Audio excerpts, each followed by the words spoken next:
नमस्कार। नजरिया बाई पुष्कर सिन्हा में आप सभी का स्वागत है।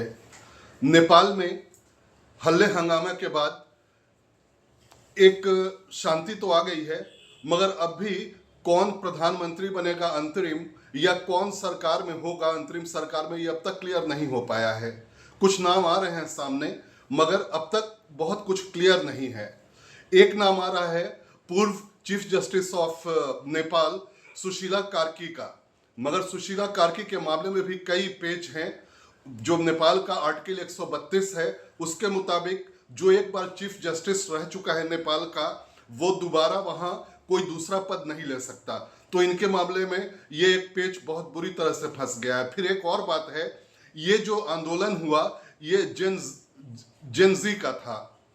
जेनजी यूथ है और एक खास देश है उससे समर्थित है। वो देश जो है वो नहीं चाहेगा कि कोई भी ऐसा आदमी आए जिसका कभी भारत या चीन से संबंध रहा हो। सुशीला कार्की जो है उनकी पढ़ाई बीएचयू में हुई है, बनारस हिंदू यूनिवर्सिटी में। तो ऐसे में ये सुशीला कार्की का मामला भी थोड़ा थोड़ा ठंडे बस्ते में जाता दिख रहा है। फिर जो जेन जी है वो ये भी बोल रहा है कि जब हमको 73 साल के ओली पसंद नहीं थे तो 72 साल की सुशीला कार्की जो है, सुशीला कार्की वो क्यों ये होंगी। वो लोग चाह रहे हैं कि कोई यंग हो। तो यहाँ पर जो सेना है, सेना प्रमुख अशोक राज सिंहदेल और साथ में राष्ट्रपति रामचंद्र पौडेल, तो इन दोनों में और जो जेन जी है, इन सब में आपस में बहुत जोर तकरार हो रही है और ये क्लियर नहीं हो पा रहा है कि कौन अंतरिम सरकार में होगा। इसमें एक बात ये भी था कि जब सेना प्रमुख ये जनरल अशोक राज ने ये राष्ट्र को संबोधित किया, जब बहुत ज़्यादा वहाँ हंगामा चल रहा था, तो उनके पीछे में जो नेपाल के पहले राजा थे पृथ्वी नारायण शाह, उनकी तस्वीर थी बैकग्राउंड में। तो इस तस्वीर के कारण काफ़ी ये हुआ कि कहीं राजशाही जो है, ये सेना प्रमुख राजशाही को तो नहीं फेवर कर रहे हैं और जेनजी जो है वो चाहता है नए लोग हों, और जो उसके पीछे लोग हैं वो भी चाहते हैं न इंडिया का आदमी हो न चाइना का हो, और पुराने जितने भी नेता हैं वो सब नहीं हो। फिर नेपाल के आर्टिकल, ये नेपाल के कॉन्स्टिट्यूशन में ये भी है कि जो भी प्रधानमंत्री बनेगा उस पर सारी पार्टियों की राय ली जाएगी, ऐसे ही नहीं कोई बन जाएगा। तो वो भी एक पेच फंसा हुआ है। तो ये राष्ट्रपति जो है रामचंद्र पौडेल, फिर ये सेना प्रमुख जनरल अशोक राज, और इन सब में, और जो नेपाल में जो लोग प्रधानमंत्री बनने के कतार में हैं अंतरिम, उन सब की बैठक हुई। बैठक में ये कोई नतीजा नहीं निकल पाया और ये असल दोनों में इतना ज़्यादा टकराव हो गया है कि नतीजा बहुत मुश्किल है निकलना। और सबसे बड़ी चीज़ है इसमें, अब 2-3 लोग और नाम सामने आ रहे हैं। पहले बालेंद्र शाह का नाम आ रहा था जो मेयर है काठमांडू के। नेपाल बिजली विभाग के जो सीईओ हैं उनका भी नाम कुलमन घिसिंग, उनका भी नाम आ रहा है। और इसमें नेपाल में एक और बात है कि अंतरिम पीएम वही बन सकता है जो वहाँ के सदन का सदस्य हो। तो सदन का सदस्य जो है इनमें से बस जो है वही बनेगा। ऐसे में वो भी एक दिक्कत आ रही है। और नेपाल में एक अराजकता जैसा माहौल है। 15,000 कैदी जो है वहाँ के जेलों से भाग गए हैं और उनमें से कई को तो करीब 200 को तो नेपाल में ही पकड़ लिया गया। कई भारत आने के फिराक में थे, तो भारत में भी कई उन कैदियों में से कई को पकड़ा गया है। ये लोग भाग रहे थे नेपाल से और सबको छोड़ दिया गया। और उनमें वो भी हैं जो पूर्व प्रधानमंत्री थे जिनका नाम आ रहा है कि उनको भी कमान दी जा सकती है, उनको भी जेल से छुड़ा लिया गया। अमेरिकी और नेपाली दोनों सिटीजनशिप उनके पास होने के कारण उनको जेल में डाला गया था। और भी कई मामले थे। तो ये भी एक बहुत बड़ा मामला हो गया है जिससे कि भारत को भी बहुत चौकन्ना रहना है। और ये नेता का चुनाव जो हो रहा है, कैसे हो रहा था वहां, पहले तो इंटरनेट पे पोल होने लग गया। इंटरनेट पे कौन बनेगा नाम बताइए, तो किसी को 10,000, किसी को 15,000, इस तरह से वोट मिले नेट पर। अब नेट जो है, नेट पर किसकी चलेगी। और नेट वहां कहा जा रहा है बंद था, अमेरिका का तो बंद था, मगर जो चाइना वाला बैदू और बाकी जो चाइना का यूट्यूब जैसा सब है या फेसबुक, वो सब वहां चल रहा था। हो सकता है कि उनके माध्यम से लोगों को वहां जुटाया गया हो। तो इंटरनेट से पीएम अंतरिम पीएम का चुनाव नेपाल में हो रहा था। कुछ साल पहले तक इंडिया में भी एक पार्टी है दिल्ली में, वो भी ऐसे ही करती थी, क्या होगा हर चीज हम जनता से पूछ के करेंगे। तो जैसे जनता में पोल करवाया जाता था, तो बाद में इस पर भी एक केस हो गया है उस पार्टी पे कि पता लगा कि वो पोल करवाने के लिए एक किसी एजेंसी को हायर किए हुए थी वो पार्टी, जो हर बार उसी पार्टी के का जो मत था उस वही लोगों से लिखवा रही थी।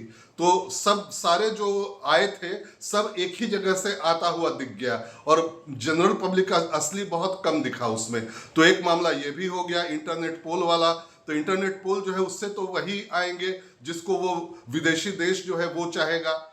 और एक बहुत बड़ा जो खतरा है, जो नेपाल में जिन लोगों ने हिंसा की है उनकी पहचान की जानी चाहिए, क्योंकि नेपाल में मेजॉरिटी हिंदू है और हिंदू कभी भी महिला, बुजुर्ग, बच्चे इन पे हमला नहीं करेगा, इनको इस तरह से जलाकर मारेगा नहीं जैसे जला के नेपाल में मारा गया। यानी इस हिंसा के पीछे 100% कहीं ना कहीं किसी दूसरे धर्म के लोगों का हाथ है, जिनको कि हिंसा में जो बिलीव करते हैं। मैं नाम नहीं लूंगा, आप खुद समझ जाएंगे कौन लोग हो सकते हैं। और एक बात और है, ये वही लोग होंगे जिनको नेपाल से प्यार नहीं है, तभी नेपाल को इस तरह से जलाया है। इसीलिए बांग्लादेश में जिस तरह से आईएसआई का हाथ था, यहाँ भी 100% आईएसआई का कहीं ना कहीं से हाथ जरूर होगा। और पीछे से ये जो दुनिया का सबसे बड़ा देश है जो हर जगह इंस्टेबिलिटी पैदा करता है, वो भी देश उसके पीछे होगा, ऐसा हो सकता है। और भारत नेपाल जो है वो बॉर्डर पोरस है, कोई भी आ जा सकता है। अब ये जो हिंसा हुई है उसके बाद भारत सरकार जो है थोड़ी चौकस है और किसी को भी जैसे वो चाहे वैसे आने नहीं दे रही है। और अब थोड़ा सा वहां पे बॉर्डर पे ये लगा है, रोक लगी है, सबको नहीं आने दिया जा रहा है। और इंडो नेपाल जो बॉर्डर है, एक जमाना था कुछ साल पहले तक जो यूपी बॉर्डर है, बिहार बॉर्डर है नेपाल का, इन सब पे मदरसे और मस्जिद अवैध खूब जम के बन गए थे। यूपी में तो योगी आदित्यनाथ जी ने अवैध मदरसे और इन सबको बंद करवा दिया, मगर बिहार में और नेपाल के साइड अब तक वो मदरसे और मस्जिद अवैध जो है वो बने हुए हैं। क्योंकि बिहार में बीजेपी तो है, मगर साथ में और भी पार्टियां हैं जो कि जिहादियों के फेवर वाली हैं, तो बीजेपी वहां खुलकर काम नहीं कर पाती। यूपी में योगी आदित्यनाथ को खुला हाथ मिला हुआ है, इन्होंने सबको बंद करवा दिया, मगर वहां लोगों को ऐसी ट्रेनिंग दी जाती है जिससे भारत में ये गड़बड़ी पैदा की जा सके। तो इस बार जो नेपाल में हुआ है, सब कुछ विद्रोह सब कुछ तो उन लोगों ने कर दिया, मगर उनके पास कोई भी ऐसा नेता नहीं है अभी तक जो कि इस देश को आगे ले जा सके। सब कुछ तोड़ फोड़ दिया गया है, वहां उसको रिबिल्ड करने में भी काफी वक्त लगेगा। और म्यांमार, श्रीलंका, बांग्लादेश, नेपाल के बाद भारत के चारों ओर से जो सबसे बड़ा देश है उसने भारत को घेर लिया है। तो भारत को भी बहुत चौकस रहना होगा, क्योंकि बिहार में चुनाव है और नेपाल के बॉर्डर से अभी हाल ही में हमने सुना था कि 3 आतंकी बिहार में घुस चुके हैं। वो कुछ भी किसी भी तरह की गड़बड़ी फैला सकते हैं। और ये भी है कि बिहार चुनाव से पहले 1-2 बड़े बिहार में दंगे भी किए जा सकते हैं। तो इसके लिए भी भारत सरकार, बिहार सरकार, इन सबको एकदम बिल्कुल चौकस रहना होगा। पीएम मोदी ने हाल में कहा है, अपने यूथ से उन्होंने कहा है कि हमारे यहाँ सब लोग जो हैं सोशल मीडिया जो है अपना सोशल मीडिया बनाएं, क्योंकि अब तक जो भी सोशल मीडिया है भारत में, चाहे फेसबुक हो, मेटा हो या एक्स हो, ये सब कुछ है, यूट्यूब हो, सब अमेरिका का है, कुछ भी इंडिया का नहीं है। वो जैसे चाहते हैं वैसे, जो इंडियन चीज है वो जैसे चाहे मैनिपुलेट कर सकते हैं। और जैसे नेपाल में, नेपाल सरकार, ओलीज के साथ हम लोग के संबंध बहुत अच्छे नहीं थे, फिर भी नेपाल सरकार की मांग तो जायज थी, उन लोगों ने गलती तो नहीं की थी। केवल 7 दिन के लिए इंटरनेट बंद किया था और सोशल मीडिया बंद किया था, और ये अनाउंस किया था कि जिनका भी वहां पर ये है जैसे एक्स, फेसबुक, ये सब अपने दफ्तर नेपाल में खोलें, क्योंकि बाहर से कोई भी कुछ भी लिख के भाग जाता था और कोई अकाउंटेबिलिटी नहीं होती थी, किसी को पकड़ा नहीं जा सकता था। जैसे इंडिया में भी काफी हल्ला हुआ, तो इंडिया में बाद में अकाउंटेबिलिटी हुई, उन सब को भारत में दफ्तर बनाना पड़ा। और क्योंकि बहुत पैसे उनको इंडिया से ऐड के रूप में अलग अलग रूप में जाते हैं, जो नेपाल में भी है, तो उन्होंने तो गलत मांग नहीं की थी, 7 दिन के लिए बंद किया था और सबसे कहा था इन सबसे कि आप अपना अपना दफ्तर नेपाल में बनाइए, क्योंकि नेपाल में नहीं बनाने से कोई कुछ भी लिख के भाग जाता था। जैसे हमने भारत में देखा, एक जो विपक्ष की सबसे बड़ी पार्टी है, उसमें उसके नेता के बारे में कहा गया कि उनके पास फॉलोअर जो हैं वो नरेंद्र मोदी पीएम जो है उनसे ज्यादा हैं। नरेंद्र मोदी पीएम से ज्यादा अगर फॉलोअर हैं तो वो हर बार चुनाव क्यों हार जाते हैं? कहीं उनके फॉलोअर जो है पाकिस्तान, बांग्लादेश और अरब, ये सब कंट्री से तो नहीं आते हैं, क्योंकि यहाँ कोई रोक टोक नहीं है।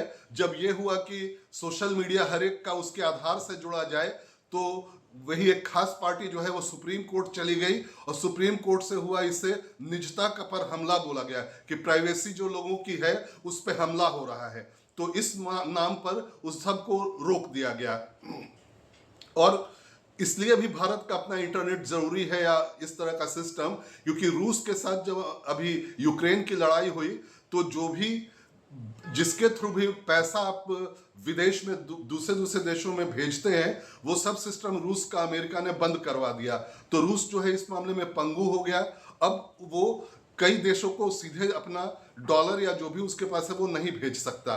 तो इसलिए भी भारत को अपना सोशल, हालांकि आसान नहीं है, बहुत मुश्किल काम है अपना मतलब यूट्यूब और फेसबुक जैसा बनाना। यहाँ भी विरोध हो सकता है, मगर बहुत संभल कर भारत सरकार को ये काम करना तो होगा ही। और एक बात और है, भारत नेपाल संबंध जो है बहुत पुराने से बहुत अच्छे रहे हैं। जो भारत में तो पूरा गोरखा रेजिमेंट है, जिसमें कि नेपाल के ही लोग होते हैं, गोरखा। और योगी आदित्यनाथ जो यूपी के सीएम हैं, वो गोरखपुर में उनका गोरक्ष पीठ जो है वो वही उनके ज्यादातर अनुयायी जो हैं वो गोरखा हैं, और कट्टर जो नेपाल के हिंदू हैं वो हैं, क्योंकि नेपाल के जो हिंदू हैं वो भारत के हिंदुओं से भी ज्यादा कट्टर हैं जो हिंदू वहाँ हैं। मगर उनको क्रिश्चियन या मुस्लिम में बदलने की कोशिश की जा रही है। और अब जब नई सरकार बनेगी, अगर कहीं उस पर एक खास देश का ये हो गया आधिपत्य, तब तो भारत के बॉर्डर पे और भी मदरसे और अवैध मस्जिदें खुलेंगी, जिनके थ्रू जैसे पाकिस्तान से आते हैं आतंकी, सीमा पार से हम लोग बोलते हैं आतंकी आ गए, नेपाल से भी आने लगेंगे, बांग्लादेश से भी आने लगेंगे, क्योंकि इन सब जगह बॉर्डर जो है पोरस है, कोई भी आ जा सकता है। तो इन सब जगह पे बहुत बहुत भारत को चौकन्ना रहना होगा। और जिहादी जो है उनको ये देश जो है ये सब बढ़ावा देते हैं। खास बात है कि जो लेफ्टिस्ट सरकार होती है, जैसे भारत में पश्चिम बंगाल की थी या त्रिपुरा में थी कुछ साल पहले तक, ये सब सरकार जो है ये इनको बहुत ज़्यादा प्रश्रय देते हैं जिहादियों को। बंगाल में, पश्चिम बंगाल में आपने देखा जो 25, 30, 35 साल का लेफ्ट का राज था, जम के बांग्लादेश से लोगों को आने दिया, क्योंकि वो उनके वोट बैंक हो जाते थे। उसके बाद ममता बनर्जी जो है वो भी लड़ी लेफ्ट से, मगर उनका भी वही है, वो भी जिहादियों के पीछे ही पड़ गई हैं, जिहादियों के ही माध्यम से वो भी लड़ने की कोशिश कर रही हैं। तो भारत को इन सब से बहुत बहुत चौकन्ना रहना होगा खुद को। और ये नजरिया भाई पुष्कर सिन्हा में आज इतना ही। नमस्कार।